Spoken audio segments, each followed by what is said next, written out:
மிளகாய், தக்காளி, வெங்காயம், கேரட்டு, பீன்ஸு, பீட்ரூட்டு, அவரைக்காய், கீரைன்னு காய்கறி வியாபாரம் பார்த்துட்ருக்குறாங்க. கூடை நிறையா கீரை தான் இருக்கும். ஒரு கட்டி கீரை 10 ரூபா. ஆள் பார்க்குறதுக்கே ரவுடி பொம்பளை மாதிரி இருப்பாங்க.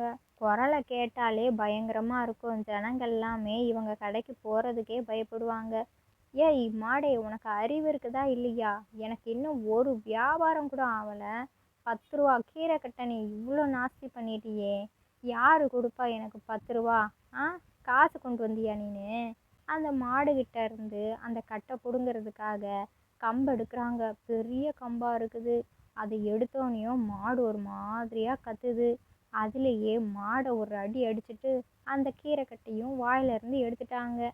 கழுவியாச்சும் நான் வித்துடுறேன். கிளம்பு கிளம்பு. நீ இங்கே இருக்கிறத பார்த்தா இந்த கட்டு நீ வாய் வச்ச கட்டுன்ட்டு யாரும் வாங்க மாட்டாங்க. சீக்கிரமா போ அப்படின்ட்டு திட்டி துரத்தி விடுறாங்க. நானே என்னோட முதலாளி ஒழுங்காக சோறு போடலைன்றதுனால தான் ரோடாக அலைஞ்சிட்ருக்கிறேன். மாடு வருது மாடு வருது, முட்டிகிட்ட கிட்டிகிட்ட போகுது. எனக்கு வேற பயமாக இருக்குதே. எவ்வளோ பெரிய மாடாக இருக்குது. ஆஹா, நான் எப்படி தப்பிக்கிறதுன்னு தெரியலையே.